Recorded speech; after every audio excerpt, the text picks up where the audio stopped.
Episode 14 with Kenley Neufeld.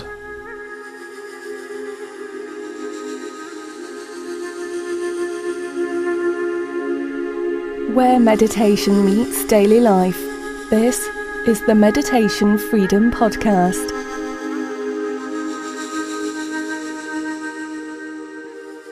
Thank you so much for tuning in to the Meditation Freedom Podcast. My name is Siko Road, and today's interview is going to be with Kenley Neufeld.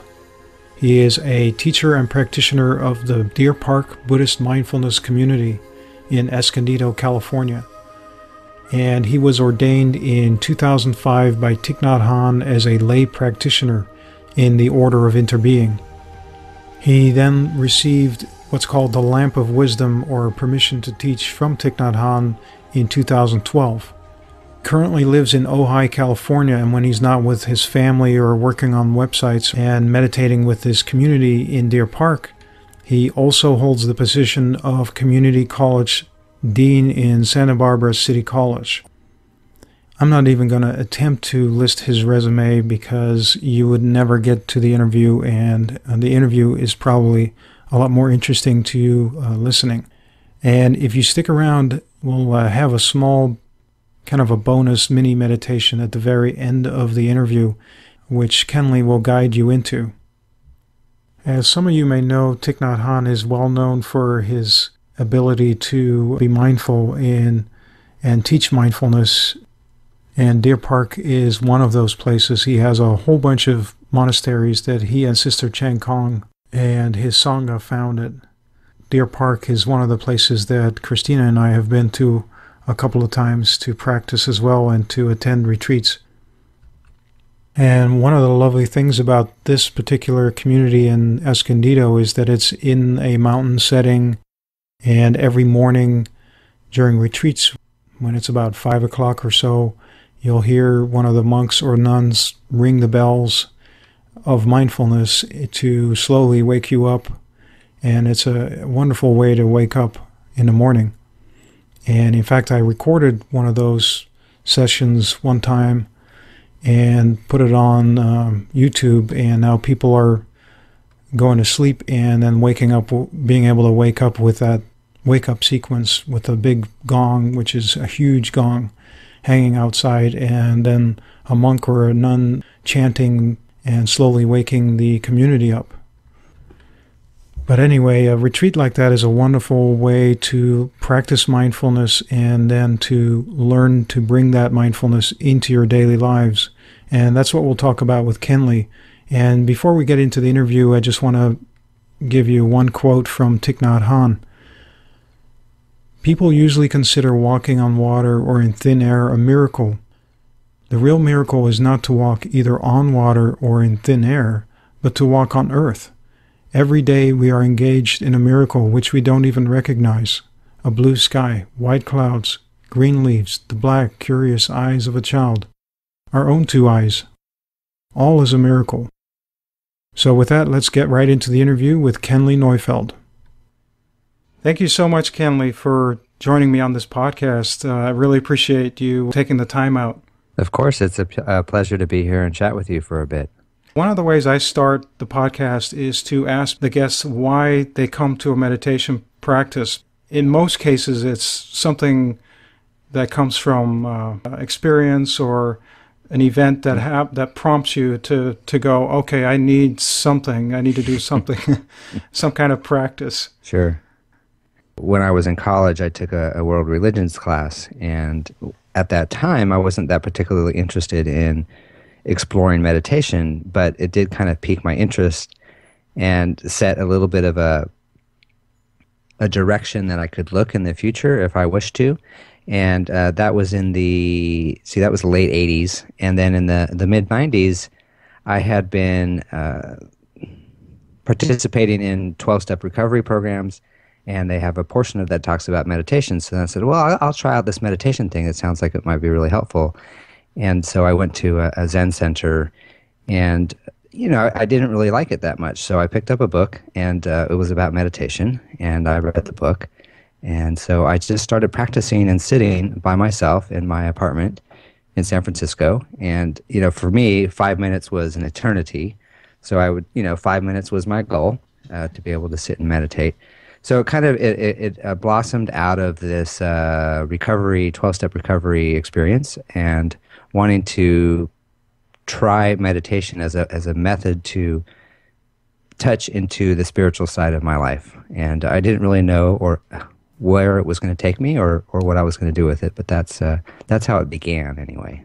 Right. And was during the 12-step program, do they offer meditation, or is this something that is an additional tool? Well, there certainly are some groups that do practice meditation, and at that time there was, I think, maybe one in San Francisco that was doing that.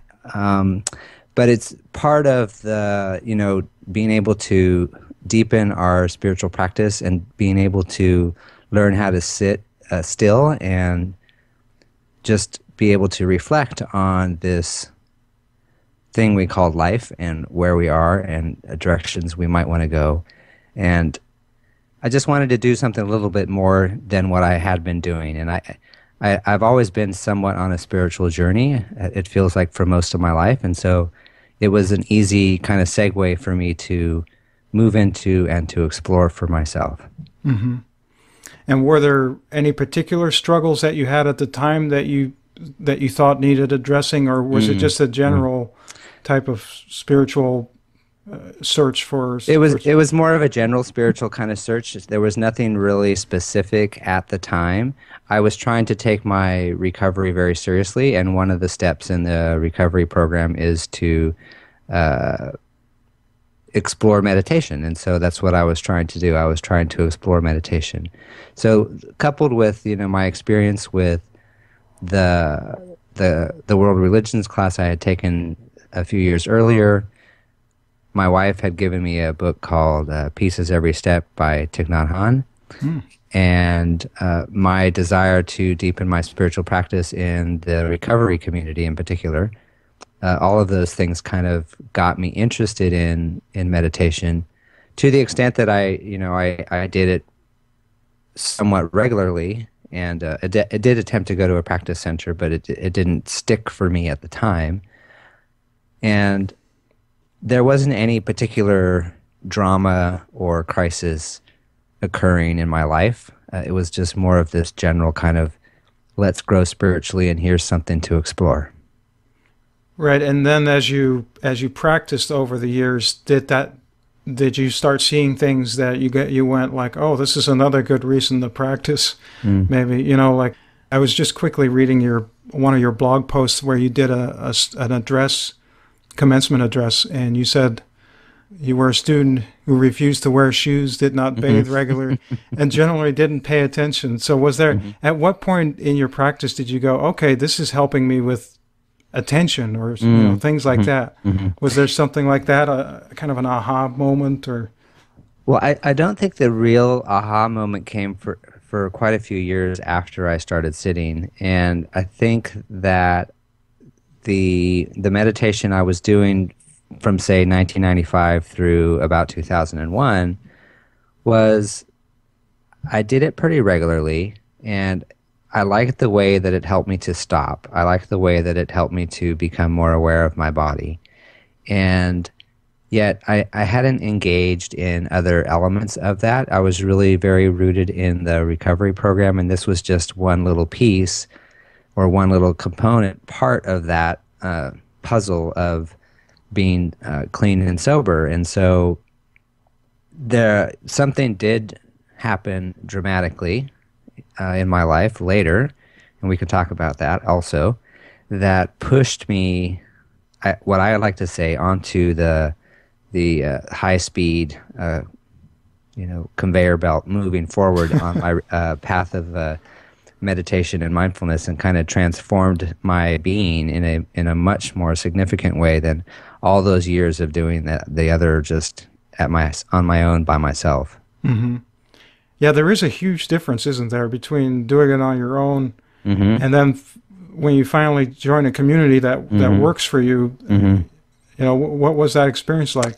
So it was quite amazing, because what happened is, well, September 11th happened, and I was like most Americans, was quite traumatized by that experience on different levels. Some of us experienced it in, the horror of the Twin Towers coming down, but then also our response to it, which I think was what really pushed me to see very clearly how important community was. And I felt like I needed to draw myself in to others who felt like they could bring peace and be peace in the world. And I couldn't do that by myself. And I couldn't do that in my recovery program. I needed to find a spiritual community that really embodied this concept of being peace in the world. And so I went to the monastery in Escondido in Deer Park and learned a little bit more about being in community with people. And I went back home to the town I was living at the time, which was Fresno, California, and started a Sangha and started sitting with people. And that just completely changed everything. Just sitting with a Sangha, being in a community, and practicing with others allowed me to walk through this, this very dark time in American history. Those years after 9/11 were pretty difficult times, all the way up through 2005 or so. That we really struggled as a nation, and being in a Sangha really helped me to navigate that, and also to not let anger be the primary feeling in my life. And I felt meditation could help transform that. And so when you saw the reaction of a lot of Americans in the world, you wanted to respond in a different way than maybe the anger, right? Absolutely. And, the timing was amazing, because Thich Nhat Hanh had just written and released a book called Anger in 2001. And he was on tour in the U.S. at the time of 9/11. And I was reading this book, Anger. 9/11 happened. And I'm like, oh my goodness, I have to do something different in my life. I have to put more effort into what Thich Nhat Hanh talks about. And he is a teacher that speaks extensively about Sangha and how important, we have these three jewels, the Buddha, the Dharma, and the Sangha.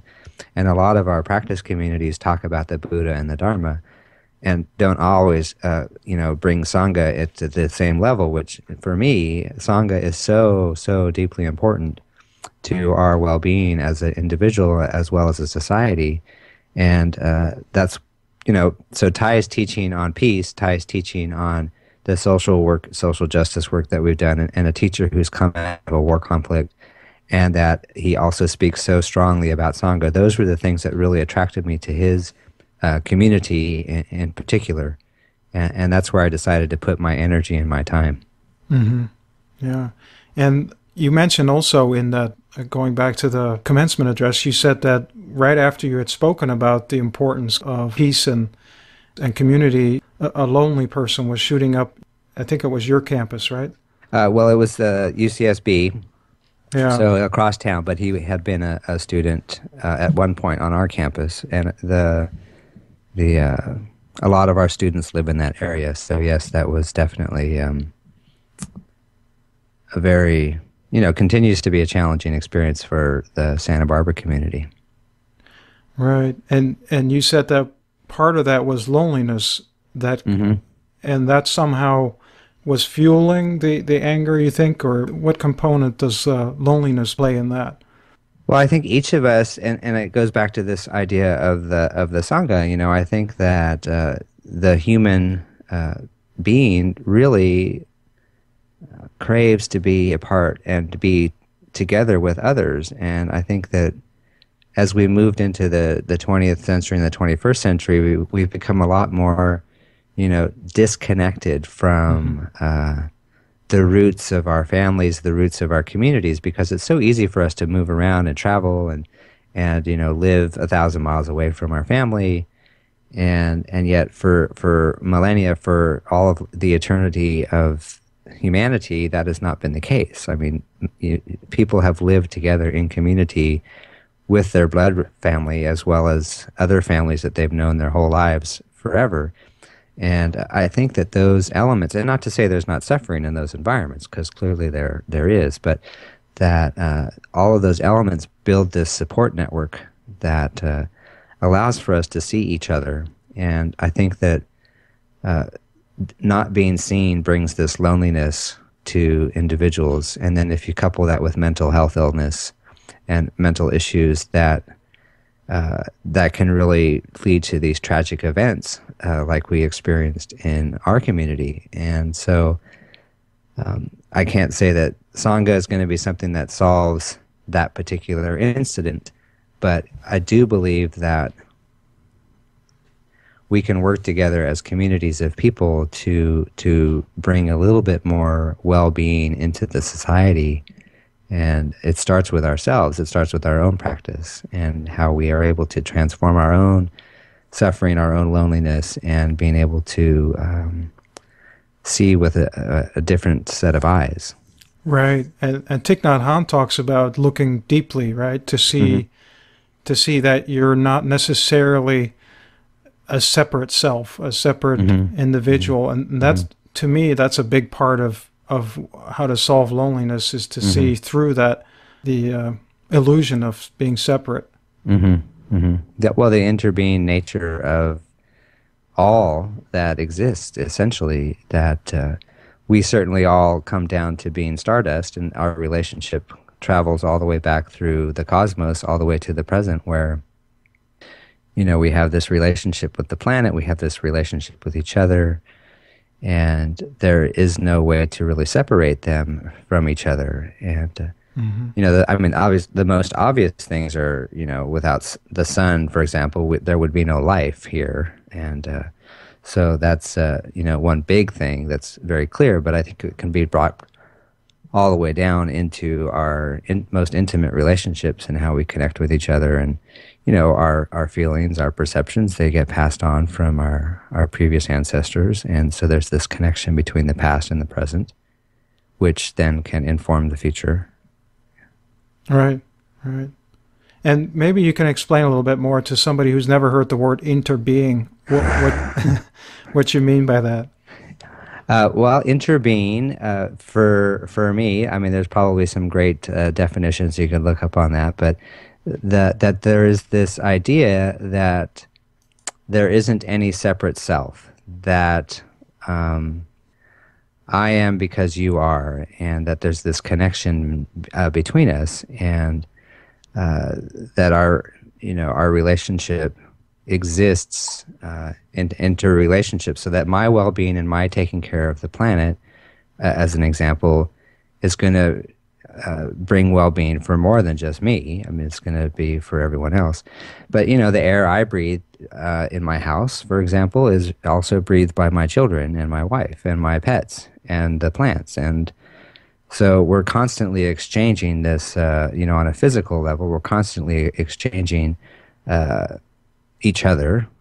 But I think on a philosophical or educational aspect of interbeing is that there's no separate self. And this is one of the most deepest and oldest teachings of the Buddha, of talking of this no self, that we can't have. And Thay's most famous story that he tells is that we can't have the lotus without the mud. That there's this relationship between the lotus and the mud. It's just like the planet can't be without the sun. So that's that interbeing nature of all things. In terms of your current meditation practice, do you struggle with anything right now that's still difficult? You're definitely going to keep on practicing with. That's a good question, because so today my practice is pretty, it's comfortable. I've done it for a long time. And I really need to always come back to and remind myself that meditation isn't just what I do on the cushion in the morning when I get up. So I get up every morning, I sit on the cushion, I spend my 30 minutes, my 45 minutes in meditation, and that is bringing that awareness to my breathing, and maybe looking deeply at something in my life. But what I try to remind myself is that that meditation is what I do each moment of the day, and how I wake up in the morning, and how I walk across the floor when I walk to the toilet, what I do when I brush my teeth, how I prepare my meal, how I drive my car, how I interact with the people that I interact with at work. And all of those pieces are meditation. And so it's not a struggle, it's more of trying to always remind myself that each moment is a moment to be mindful and to be present for what's in front of me. Just like you and I are speaking right now, and though there's other things happening around me, and there's other thoughts that may come and go in my mind, that when those arrive, and they arrive, and they could be a thought such as judgment of like, oh, why did I say that? I can't believe I said that, Mm-hmm. That could be going on around in my mind while I'm talking to you. And so my meditation, and I think all meditation, is being aware that that's happening, recognizing that it's happening, and letting it go without judgment. And so if I can bring that into all aspects of my life, then I walk in a much more free way, and I can be a lot more at ease with my interactions and those things that go on around me. And that's what I try and do with my meditation these days. Yeah. With varying degrees of success. Right. Yeah. Yeah, we're all practicing together in a way. Mm-hmm. Mm-hmm. And do you have any advice for someone who may, have a hard time with bringing their meditation and their presence and trying to be fully present for everything they do, like like you said, like be in the car and mm-hmm. and do you have what advice would you have for someone who struggles with that maybe? Absolutely. So I think that the best thing that we can do to support our practice is to create an environment in which we can practice. So what do I mean by that? Well, I try and set up conditions and reminders so that I can have that opportunity to practice. And so whether it's a little sign in my bathroom by the sink that has a little gata that says, what to do while I'm brushing my teeth, then that's what I have. And so I've set up a condition to allow that to happen in my bathroom. Mm-hmm. And I've trained my mind to, when I wake up, I have a little verse that I say when I wake up. And it took it took some time, months, maybe years, I don't know, to have that seep deep enough into my consciousness so that when I wake up, it just comes, it arrives. And, It's waking up this morning, I smile. 24 brand new hours are before me. I vow to look at all beings with the eyes of compassion and love. And if I start my day that way, I've set a vow and an intention of how I want to live that day.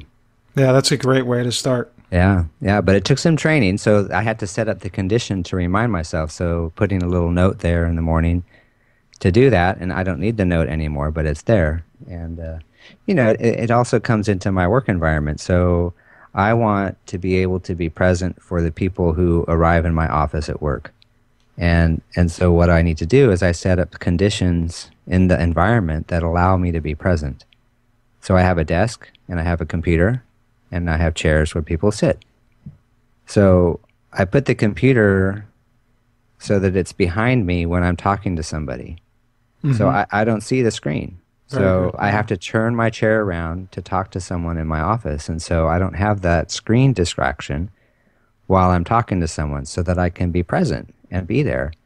And on my desk where I meet with someone, I keep it clear. I don't have anything there. I have a nice bamboo branch, but nothing else. And so again, it's setting up a condition so that there's nothing there for me to distract myself from being present for that other person. And no one will notice that, but it's there for me. It's there to remind me that nothing else is more important than the person sitting across from me at this time. And so let's not put anything in the way of that happening. So that's how I practice my mindfulness and meditation of being present each moment. And do you have little, do you take moments or timeouts during the day to take a few breaths? Mm-hmm. Yeah, I do a couple things with that. So on my computer, I run an application that every 50 minutes a little message will come up, and it's 20 seconds long, not very long, and calls for me to stop and to reflect on something, my breath or looking out the window or anything pleasant like that. So that's one piece. And then I always try to practice walking meditation. So I work on a college campus. So there's always opportunities to walk long distances between buildings because a meeting might be over there or I need to meet someone over there. So I try and practice walking meditation when I move between the buildings. And again, nobody needs to know I'm doing that. Right. All it is bringing my attention to my breathing and my footsteps, and not having to talk on the phone or check my email, because you can do that while you're walking. Yeah, not multitasking. Exactly, or texting or whatever it is. And so I try and keep that in my pocket if I can, and enjoy the beauty of the environment that I work in. So there's so many opportunities if we just allow ourselves to let it happen and let go of this multitasking and in a rush to get from A to B. And, we arrive when we get there. So it's a nice, it takes, it's been a lot of years of discipline.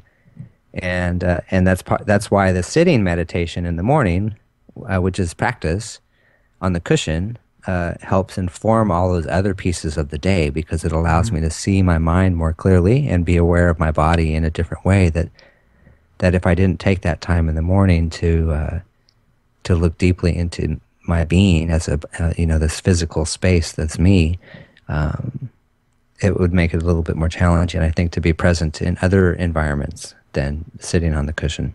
Right. And it slows you down enough, too, I think. Mm-hmm. Today I saw it on a job application, must be multitasking or something like that. And some of us as geeks who've done a little bit of mindfulness will say that's not necessarily how you get stuff done faster if you're constantly switching tasks in your brain. Yeah.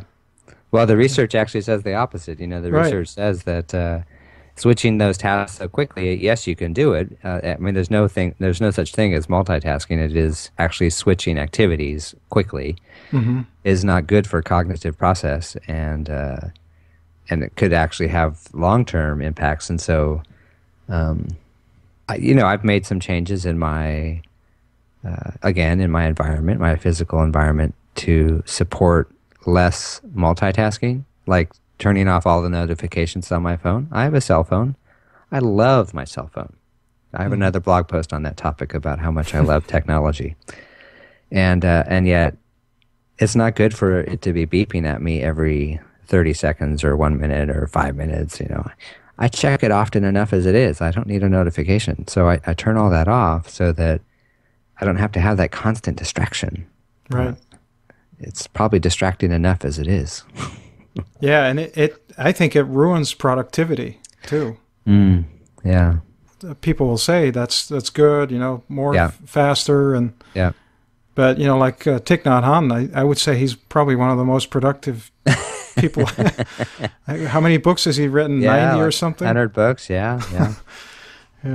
He's amazing because he truly, I look at someone like my teacher, and I see someone who has this seemingly endless amount of energy and capacity to be present. And he's, almost 90 years old. And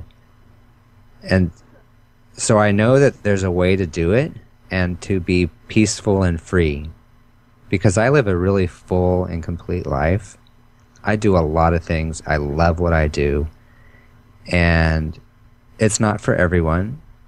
But having the mindfulness practice, the meditation practice, really helps ground so much of it, so that I can I can do a lot of things and have that capacity and that energy, because I know also when I need to rest. I know also how to take care of myself and to take it easy and not push myself if I can't push myself any further. So, he's definitely an inspiration, and I wish him healing and recovery, as he's currently in the hospital from a stroke, and I know that he's pushing hard and making a great deal of effort to heal his body and to be able to come back and be a teacher for us in a way that we like to see him. Of course, he'll continue to be a teacher in my life for the rest of my life, because I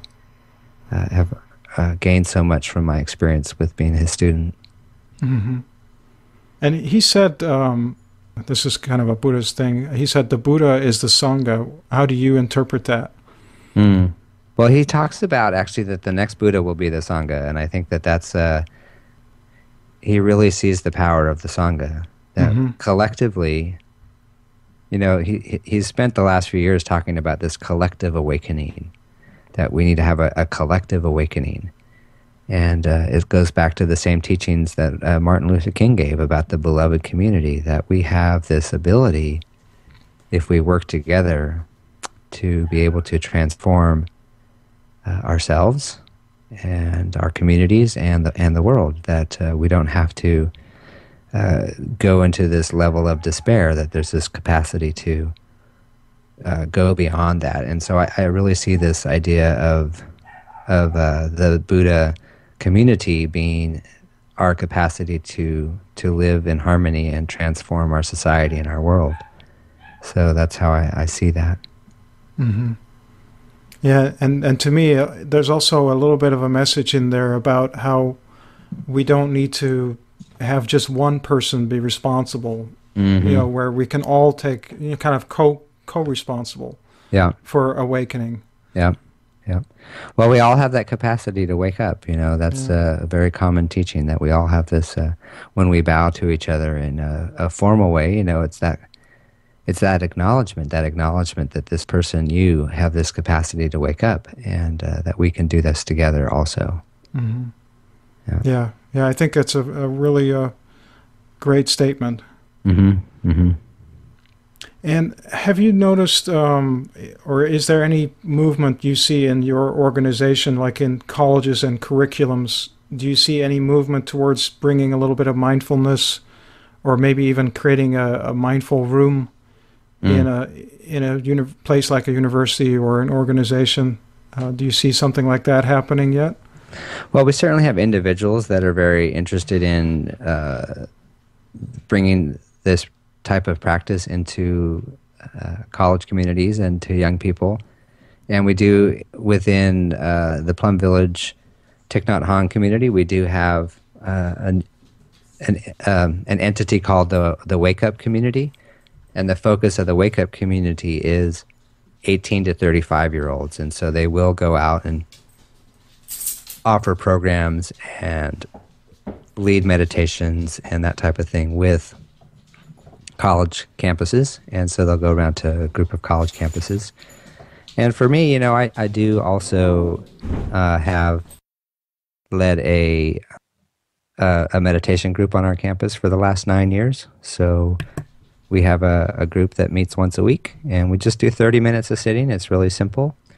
Anyone's welcome. It's not affiliated with any religious organization or anything like that. It's just this space provided for people to come and sit and be still and be quiet.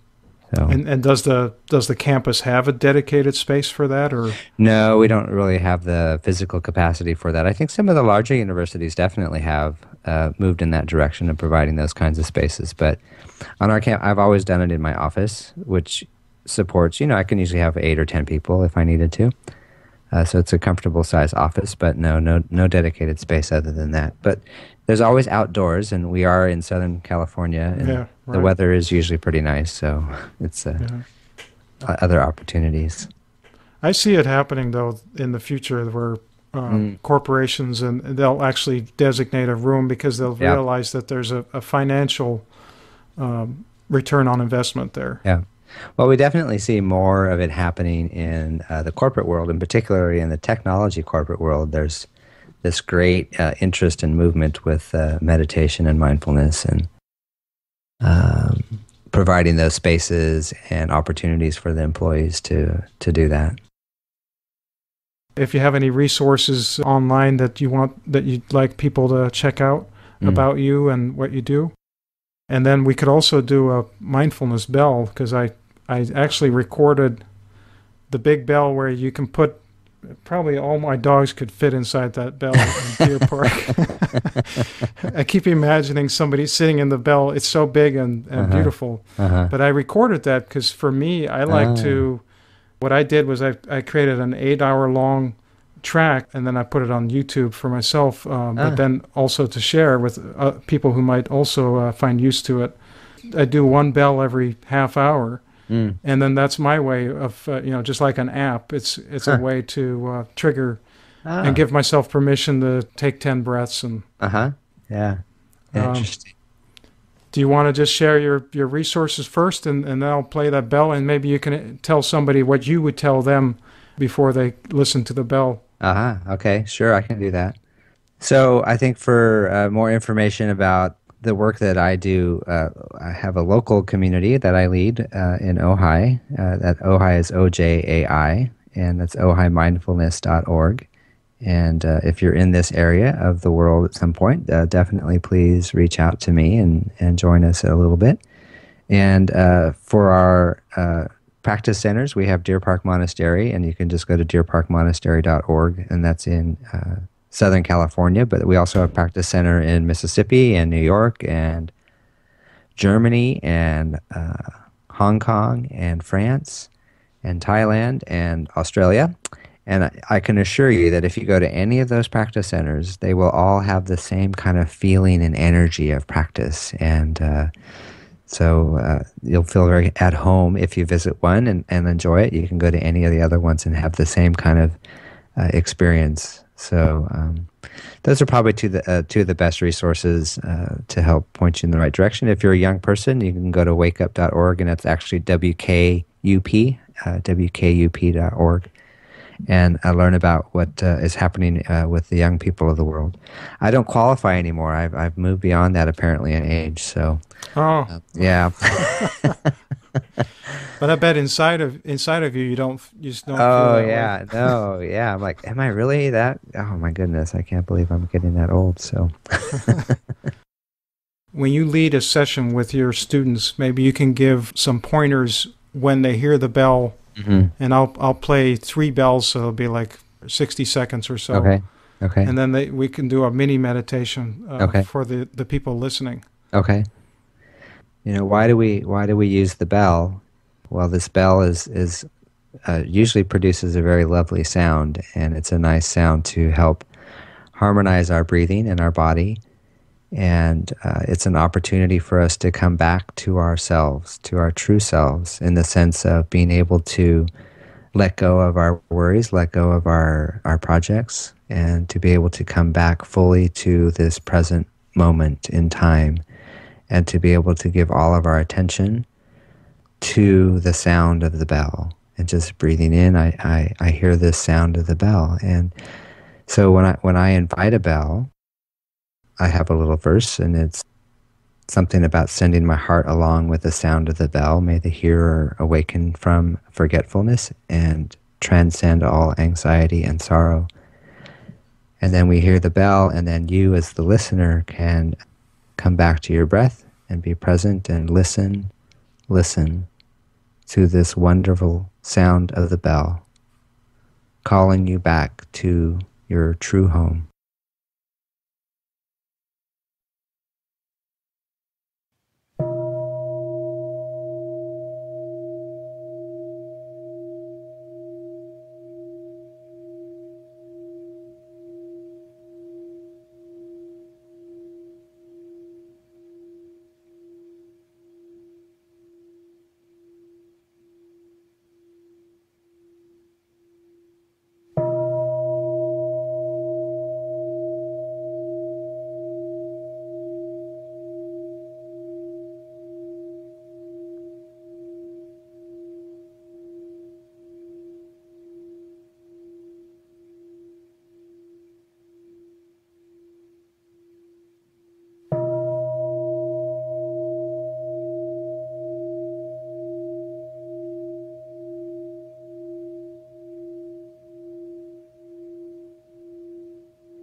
Thank you so much for listening. I hope you enjoyed the interview with Kenley Neufeld, as well as the little bonus mini meditation towards the end.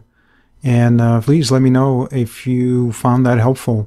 You can find out more about Kenley and his practice and his community by going to meditationfreedom.com/14.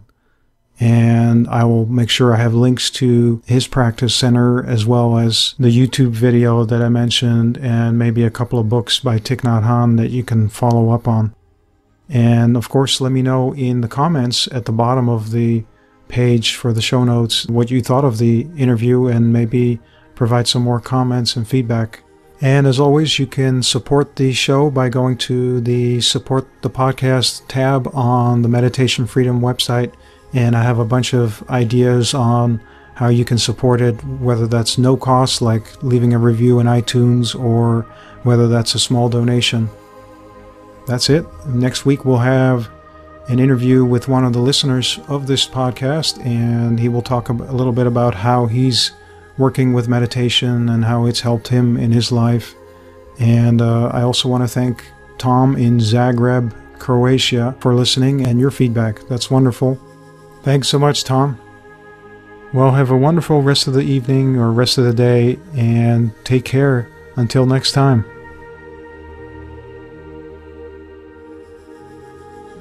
Thank you so much for joining us on the Meditation Freedom Podcast, where meditation meets daily life.